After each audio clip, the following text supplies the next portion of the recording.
Welcome back to Look at Me Now, the Coach Heather Experience. Today's episode is called Turn Fails into Fuel. How every setback became my comeback, and it can for you too. I've built studios, I've closed studios. I've signed divorce papers and ripped them up. I've failed classes, I've failed in businesses, I've failed in friendships and relationships, and I've gotten back up every single time. Because here's the truth. Anything worth doing will test you first. Failure isn't a sign to quit. It's the training ground that shapes your success. My first studio, Fitness in Vogue. Over 20 years ago, I opened my first fitness studio. My big signature class was called Cosmic Bling, a high-energy, glitter-filled party where women danced, laughed, and sweated their stress away. It was so much fun, and at first, only a handful of women showed up, but within months, I was packing classes with 50 people. I was teaching kids cardio in a dozen daycare centers in the area. I was pulling in six figures in under 6 months. But then came my first real mistake. And make no bones about it. This was my mistake, right? I accept personal responsibility for this. I hated dealing with money. Deep down, I believed that making too much meant I was greedy, even bad. The way that a lot of us were raised then in the South is, if you make too much money, you're going to hell. Or, those people are snobby or pretentious.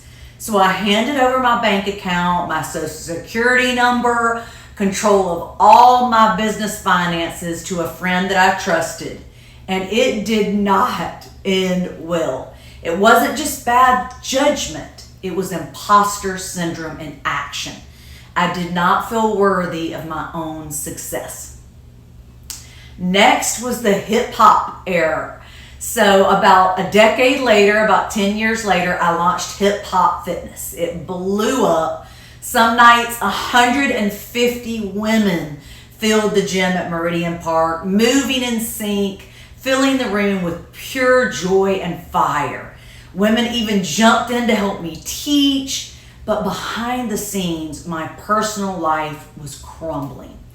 My husband had been diagnosed with Graves' disease, and he was in really bad shape. A close friend had become controlling and emotionally abusive.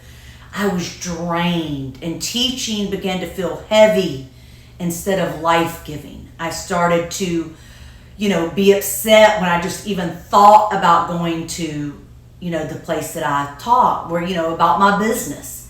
So after 7 years, I walked away. Not because the business failed, it was thriving, but because I was failing to care for myself. I had a lot going on in my life, and I needed to, figure myself out, and I needed to help my husband. Now, next, nurse to MBA to Coach Heather. So I shifted when I left Hip Hop Fitness and my LLC with that behind. I went back to school. I earned my nursing degree. I graduated at the top of my class, even though I failed my first psych nursing exam with a 36%. Yes, I said 36%. I later earned my MBA, built a career that I love as a clinical trial educator. Today, I travel the United States and Canada training brilliant healthcare providers. But that fire for movement and empowerment, it never went out. So in December 2024 of last year, I launched Coach Heather Owens online. And in December 2025, I'll open LuminaFit this year, a luxury women's fitness studio in North Georgia. This time, I'm building it with wisdom learned from every stumble. A place that's inclusive, safe, uplifting, and unforgettable. So, what have you failed in?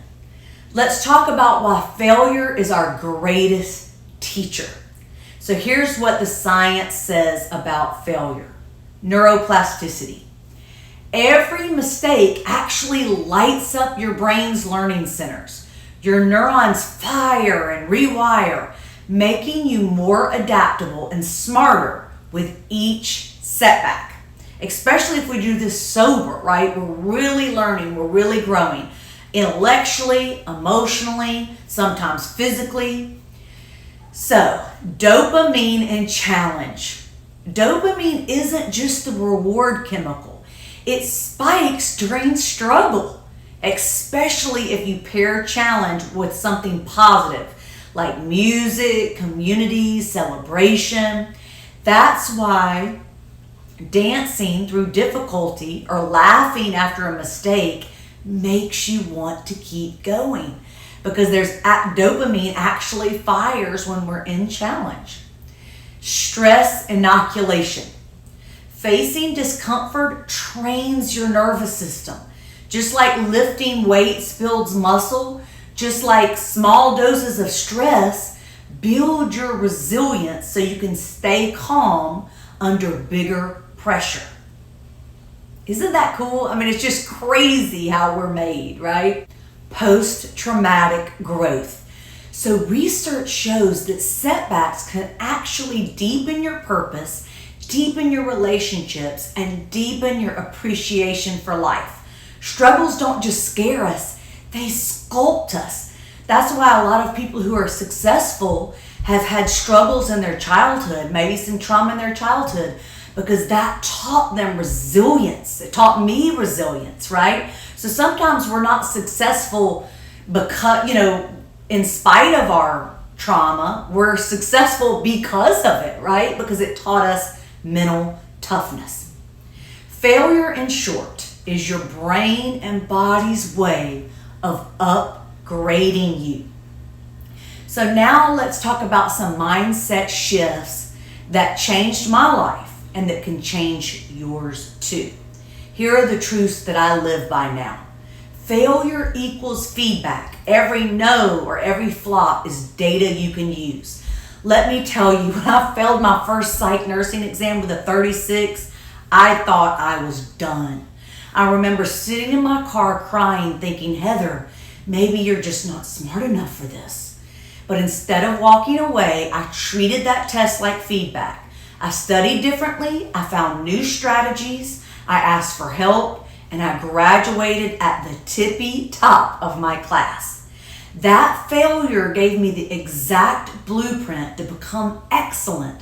So now, every time something doesn't work, whether it's a class, a relationship, a conversation, it can be a class with only 2 people showing up for a launch that flops, I ask, what's the feedback here? What is this teaching me that success can't? Next, courage is greater than comfort. If it feels risky, that's how you know you are in growth. I'll be real with you. When I walked away from my thriving hip-hop fitness business, people thought I was crazy. It was packed classes, women begging for more, but behind the curtain, my mental health was unraveling. The comfortable choice would have been to keep performing, keep the applause coming. But courage meant stepping into the unknown, saying no and choosing my health. That one decision gave me the space to reinvent myself as a nurse, a coach, and now as a studio owner again. Growth never feels cozy. It feels terrifying. And that's your sign that you're in the right place. Next, small wins stack. Keep moving forward in tiny, doable steps because they compound. So this is something that I've learned and seen in both fitness, my personal life, and business in general. Momentum is built, it's not given. When I was writing my MBA thesis, I didn't write 100 pages in a weekend. I committed to tiny chunks every single day. even 30 minutes, and those small wins stacked up to something I could be proud of. The same applies when you're getting back in shape or you're rebuilding your confidence after heartbreak. Don't underestimate the power of a 10-minute walk, a single kind affirmation in the mirror, or sending one brave email or one brave text. Next, protect your energy. No business, no dream, nothing is worth sacrificing your mental health. This one is huge. Sometimes we have to take a step back and realize I need some work on myself, right? When I was younger, I thought success meant saying yes to everything. Every teaching opportunity, every collaboration, every person who wanted just a little of my time. And it burned me out. Now, protecting my energy is non-negotiable. I keep boundaries around my time, my personal life. I honor my need for rest, and I do not apologize for it. Because you can rebuild money, you can rebuild a business, but rebuilding your peace, that's a much harder road. Okay, so let's do the Fails to Fuel Playbook. And I have a workbook I'm working on that's going to go with this. It's so good. I mean, I want to do it again, and go through it myself because we're always learning and growing and evolving. The 10-minute autopsy. After a mistake, write down what happened, why, and one way that you can improve. Then close the book and move forward. I still do this today.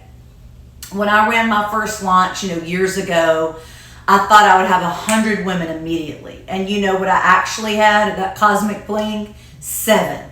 At first, I felt embarrassed, but I grabbed my journal. I spent 10 minutes writing down what worked. My message was strong, what didn't, and how I could improve. So that one autopsy turned into a game plan that filled the room a couple months later. So, and what I was realizing, I wasn't connecting enough with my participants. So without that reflection, I'd have repeated that same mistake, and I still apply those principles to the way I teach today. Next, micro stress reps. Do one small thing every day that stretches you by 5 or 10%. Growth comes from progressive overload in the gym and in life. Think about it like lifting weights, okay? You didn't go from curling 5 pounds to 50 pounds overnight, right? Or 5 pounds to 15. You increase little by little. Do the same in life. When I was terrified to record my first TikTok dance, I told myself, Heather, just do it, post it, who cares? That's your rep today. And then the next day I did another. Those little reps build that muscle of courage. Stretch yourself 5 to 10% daily or every other day, whatever you can take. And in 6 months, you'll look back and realize that you are living a whole new life. Next, dopamine pairing. Link your hardest work with joy. Light a candle, play your hype playlist, or plan a treat after. Your brain will start craving the challenge. This one is so much fun. When I started studying for my MBA finance class, which was not my strong suit, I would light my favorite candle, sip a latte, play music that made me feel like I was in a coffee shop in Paris. And suddenly studying became something I look forward to.